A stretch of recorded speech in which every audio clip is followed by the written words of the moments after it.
Fake it till you make it is one of the most used terms ever. I want to clarify that. Fake it till you become authentic. That to me is probably one of the biggest things that I had to struggle with, was being a fake version of myself to try to appease to what I believed would make me successful. What do I mean? There is a fantastic comedian by the name of Kevin Hart. He had a sketch where he was talking about how you need to stay in your lane. And the joke goes a little bit something in the sense that he was hanging out with a bunch of rich people and they were so rich and spending so much money and he could not hang with them. And more often than not, that story translates over to a different lesson, which is find your tribe, or really find your tribe. There's been so many times when I tried to be someone else to try to get a certain result that I thought would get me. For example, stereotypically, when you think about success for men, you hear all these terms being thrown out: 6 feet tall, 6 figures, 6 inches, just all the full-on shebang where you go like, oh God, I need to sound a certain way, dress a certain way, smell a certain way to become successful. And as a result, you try to emulate that. I did too. I definitely tried to, well, within the things I could control, dress better, articulate myself better, smell better, but it just didn't change who I was. And people can smell it when you're being fake. I'll give you an example. There was a period of time where I got connected to some pretty influential people. Influential, bigger than usual. These are probably names that you've heard of in social media before. Maybe they're not A-listers, but they were kind of relevant. And I got close with these type of people, and I had a friend who introduced me to them, and I tried to be someone that I wasn't, and what ended up happening was bridges were burned. Not because I did anything, actually that's not true, I did do stuff wrong, but the biggest thing that was the issue was that there was a level of expectations that they had for me that I had portrayed. This is how I portrayed myself. I was this super suave, cool, chill person, influencer. But in reality, that's not who I am.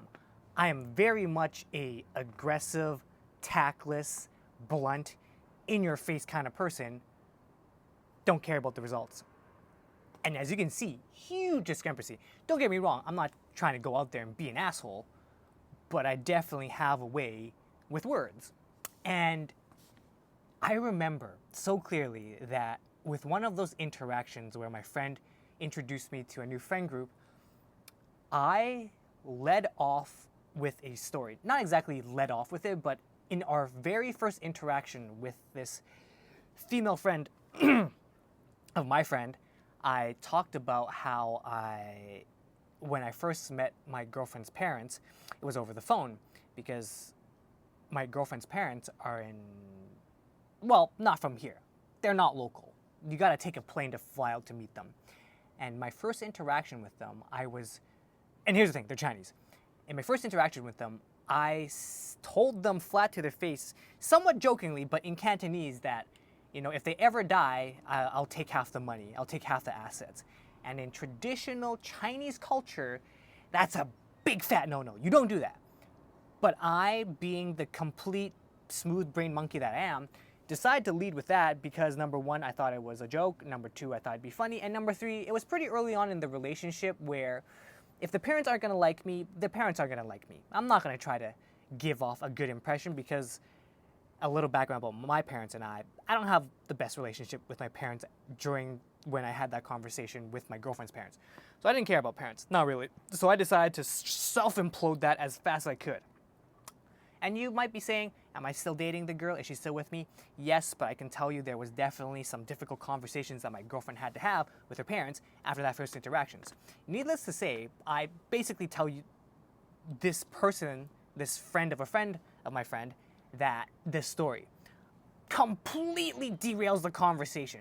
Not even that though. It was our first interaction, I say that, and not only that, it was during dinner, and it was literally the day that my girlfriend was flying back home to meet her parents, and I didn't drop her off at the airport because I decided to go have dinner with my friend and a friend of a friend. It looked so bad because this girl loved her parents, would absolutely hate my guts if I did that to her, if I was her boyfriend. Just completely shattered that. And I didn't think too much about it, but I definitely got grilled on the spot. She was like, "What are you doing? If you were my boyfriend, I would dump you in a heartbeat. And, you know, the fact that you're here with us eating dinner and not taking your girlfriend to the airport, like, what are you doing?" You know, stuff like that. Don't get me wrong, she definitely has her own merits, and there was definitely truth to that. But in the back of my mind, I was going like, who are you to judge me? Because I'm the one in a relationship for 5 years, by the way, at the time. And she was someone who's older, single, looking for someone. I didn't say that. Heck, I didn't even think about that. Because to me, what's the point in that? But I can tell you, oh, it left such a bad impression for her. Such a bad impression. It was crazy. And here's the thing. Most of my friends say, "John, what are you doing? You don't lead with that with your first interaction with people." And so I have learned to dial that back. I am still learning. I am not perfect. But what I then understood was that, all right, if I am honest and truthful with people, there are going to be people that you just absolutely cannot get along with. Because what you do, what you stand for, what you represent, just completely rubs them the wrong way. And there's nothing you can do about it. Nothing you can do about it. The fact that I made a joke, the fact that I didn't take my girlfriend to the airport, completely devastated my first impression for this person. Somewhat successful, friend of a friend, influencer kind of person, you know? So burn that bridge. What can you do, right? It wasn't until I burned one more bridge that I realized that I really have to just be myself. Throughout this entire time, I have a group of friends where I can be a complete monkey, and it's completely fine. And some of those close friends also tell me that, "John, you probably shouldn't be saying that kind of stuff to people that you've never met with, that you haven't warmed up with." And they might be true, but also, and part of me in the back of my mind goes like, what's the point in trying to give off a good first impression if this is the impression I'm giving and this is who I'm actually am? Isn't that just gonna lead to, you know, a discrepancy in belief, a discrepancy of what we believe in? At least that's how I took it. And I really dove into being truly myself. It was very hard for me to do, because then the question becomes, well, shoot, being fake didn't work. How do you become authentic? Because here's the thing, I am probably one of the fakest person you'll ever meet. Most authentic fake person. What do I mean by that? Obviously, I've tried to peacock myself and try to be someone that I wasn't. And that kind of backfired. But also, at the same time, I have a crazy self-esteem, to the point where even most people would tell me that, "John, where is this coming from? Your head is so inflated. How does that even work?" Let me explain. I've always believed that in the back of my, well, not in the back of my mind, I've always believed that I am the complete shiznat, even though I wasn't. You know, I'm not 6 feet tall, I don't make six figures, or at that time I wasn't making six figures, and I wasn't, you know, packing, if you will. But I always believed that no matter what, in any situation, I was always the best, until proven wrong. When it came to girls, I was always the best for any girl. Until she didn't want me, I was the best at this job, even though I knew nothing. I always had a completely overinflated ego, which I told myself, I don't tell that to other people, and it works. I swear to God, people eat that shit like crazy. This goes back into a little bit of sales, okay?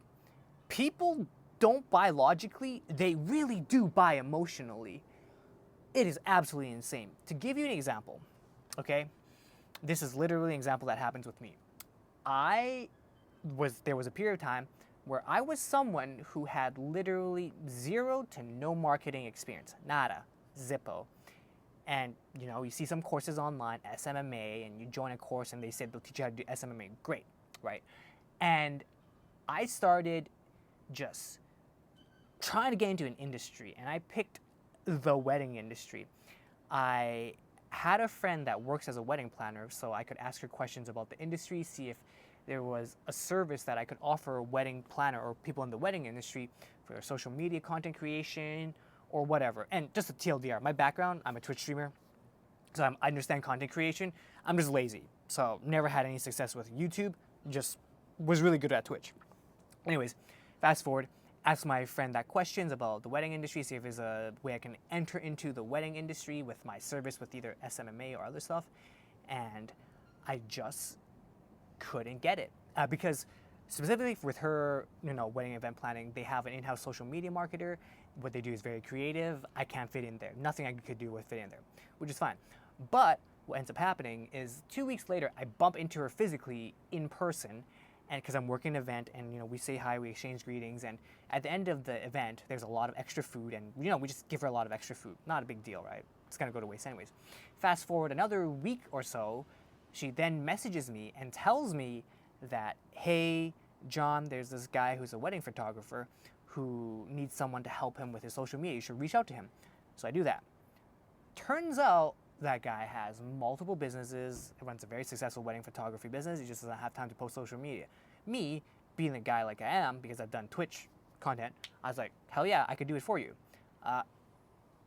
He makes me wait 2 weeks, or we reschedule a call for 2 weeks. So the first call, I spend 2 hours just talking to him about strategy, content creation, just giving a ton of free value. And mind you, at that time, no client, nothing, $0, had nothing, right? And I offer as much value as I possibly humanly can. And then he says, let's get back in 2 weeks and we'll talk about some more. And I'm like, well, I need a client, I need money, but sure, whatever. During that time, I still have no clients, don't know really exactly what the heck I'm doing, but, I want to make a sale. I want to, get my first client. Fast forward 2 weeks, we pop on a call again, and just find out that he's just not ready to start making content, which is fine. He's super busy. But the one thing that was talked about was he said, hey, John, I have an extra studio that I don't really use for my wedding photography. You could use that for your content creation. And I was like, heck yeah, why not? I'll dig it. And I would show you the key, but if you take a look into my other content, you'll see that I've been using that wedding studio to my advantage and making content out there. But this was literally me faking it. And here's not the part that's faking it, okay? I'm getting to the point. Me faking it was as I was waiting during those 2 weeks, before I even had confirmation about having a wedding studio, I started telling people that I have a wedding studio, would you like to be on my show? The reason why I did this is in our first discovery call, the first 2 hour calls, he was talking about how, trying to figure out how we can best collab on this. I have a studio that I barely use that you could probably use for content creation. I have a lot of experience in business. I could teach you as well. So in the first call, we were trying to figure out what we were going to do. But, in that end of the call, he said, let's reconnect 2 weeks later. Within that 2 week time frame, I started calling people, messaging people like, hey, would you like to be on my show? We can do this at my wedding studio, or we can do this online via Zoom. This was just basically getting people to pop on my show and tell me their story type of thing. I did not have a wedding studio at that point. That wedding studio was not confirmed. In the 2 weeks, the only conversation we had was, hey, love to be able to try to collab together on this. I'm not too sure how we could do this. I could teach you some stuff. You have a lot to value, but I'm not in a rush. Let's reconnect 2 weeks. During that 2 weeks, I was like, I just assumed I had the wedding studio, and if I didn't have the wedding studio, if the guy said, no, we're not doing this, we're not moving forward, I'd be like, sure, that's fine. I'll just tell my other people that people that did say that I have a wedding studio, I would go back to them and be like, hey, don't have the wedding studio, could we do it online? Or we would just meet somewhere else to do the show. Not a big deal. Was I lying? 100% did not have the wedding studio locked in at the point. But the timing, though, was throughout the 2 weeks, I basically told people, hey, are you available in 2 weeks' time to do a show. And they're like, yeah, you know, Dan was like, do you want to do a wedding studio or do you want to do it online? They're like, oh yeah, we can do that at the wedding studio. So I was like, sure, let me get back to you on that. Boop, boop, boop. Fast forward 2 weeks. Pop back on a call with my guy and we start talking, get more in detail about it, and lo and behold, just so busy, not ready to start. But I told him, hey, you know, I would love to have you on my show. Would you be open to being on my show? And then afterwards, I know you said you have the studio, you know, can I get the key to use your studio? And he's like, yeah, absolutely. And if you look on my channel, well, a different channel, I'll post it if you guys really care, just let me know. He was my first guest on my show, and after that show, he gave me the keys. And since then, I literally messaged all the people that I messaged saying, hey, I had a wedding studio, can you like, and I'll get back to you in 2 weeks. Message all of them being like, hey, I have a wedding studio. I didn't see that. I just went like, hey, you know, we're good on the wedding studio. Are you free this week? That's what I mean. Crazy, crazy story, I know. You could say I essentially lied, but not really. I had a wedding studio maybe in the future that was or was not confirmed, and I just assumed I had it and just treated it as if it was mine. And if I didn't get the wedding studio, if it didn't pan out, not a big deal. Just say, hey, can we meet here instead? Not lying, but also kind of spoke it into my life. Crazy how that works. And that's the crazy thing. I got no money out of it. I didn't spend any money on it. It was just really just adding value to people. And it was me being genuine with adding value to people. It was crazy. I wanted to sell the guy. I wanted to get the sale. I couldn't get the sale, which is fine, but I just added as much value as I humanly could. This was a 3-hour investment.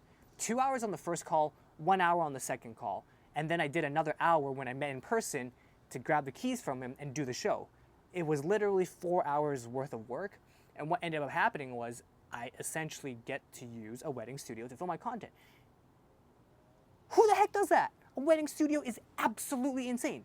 It's a studio. Imagine the rent, imagine the lease, imagine the title, imagine the insurance, imagine the electricity bills, everything. Didn't have to pay for that. Did not have to pay for that. And I just got that through, honestly speaking, being myself, but also at the same time being super omega fake. Would you say that's being distrustful and not truthful? You could say that. Would you say that's completely embellishing the story? You could also say that. But at the end of the day, it worked out. I know. I didn't have it, and I said I had it, and I got it. Crazy how that works. And that's the biggest thing. And this is how I want to wrap this up. You just need to fake it, which is fine, but fake it in a way where you're still authentic and you're still not crushing any truly illegal boundaries, okay? You could say what I did was immoral. You could say what I did was unethical. You could even say I'm a scammer. But at the end of the day, the results speak for themselves. And that is one of the biggest things that I do want to touch upon. I am someone who has learned terrible things, horrible things, because I grew up seeing terrible human beings, quote unquote, succeed. And I'm like, what the hell? Does that mean in order for me to succeed, I have to become a bad person to get the results I want to get? You know, the logic is sound. So I always learned the worst things possible to get the results I wanted. But I would always apply it in a way where I would not do anything bad to anyone, morally, ethically, against religion, God, whatever you want to say. Basically, I learned a lot of bad things in order to be able to apply it in a good manner. You could say that's very contradictory, but I would like to say that most people don't think like I do. And the fact that I'm willing to go into the fire, flirt with the devils, touch the demons, cinch myself a little bit on the fire, has honestly provided me a lot of value because I have such a wide range of knowledge. Everybody knows what the good stuff is. That's not hard. Be nice, treat yourself how you want to be treated, the simple stuff. I get it. Traditional thought process leader. But nobody really talks about the other stuff where it's like, gaslight this person so hard to the point where they no longer believe they're being gaslit. Does that mean they're still being gaslit? You know, good question. Here's the thing. completely deranged comment. I completely understand. Most people will be like, what the hell is he just say? I get it. But, like I said, if you do bad things, but do it for a good result, is it still a bad thing? I'm not going to debate about that on you. Obviously, people say the end justifies the means. People say intent matters. Some people say the results matter. I'm just saying, you do you. Figure out what you need to do to become successful. If you need to be a bad person but do good things kind of like me, you can do that. Just don't try to be someone that you're not. I am someone who is a professional salesman. I can sell you just about anything. Almost, okay? Just about anything. But here's the thing. I never lie, but I definitely sell the shit out of it. But, at the end of the day, if it offers you value, if it gets you what you need, as long as they're not hurting anyone, that's fine. Here's the one thing. I do not believe in scamming people, okay? Don't sell people dumb shit and expect not to get crushed in the future by karma, okay? So I still believe in karma, still believe in goodwill. Don't do dumb things just to get successful. I just happen to kind of do dumb things that lead me to success while still trying to maintain a ethically moral high ground, if you will. Hopefully, you guys enjoyed this video. Hopefully, this adds some value to you guys. Be yourself. Be so fake that you become authentic. And just honestly don't care what people say. I am probably not the guy you want to learn from because, oh my God, if you work with me and learn from me, I swear to God, people will think I'm like Andrew Tate or some misogynistic douchebag or whatever. Yeah. Anyways, I'm not, but who knows? Maybe I am. But hopefully, this gives you permission to be yourself. Don't feel like you have to be someone else. Don't feel like you got to be pretend. But I will say, if you have to pretend, just pretend so much to the point where you become authentic, just like me. Anyways, that's the video. Hopefully you guys enjoyed. Talk to you soon. Bye for now.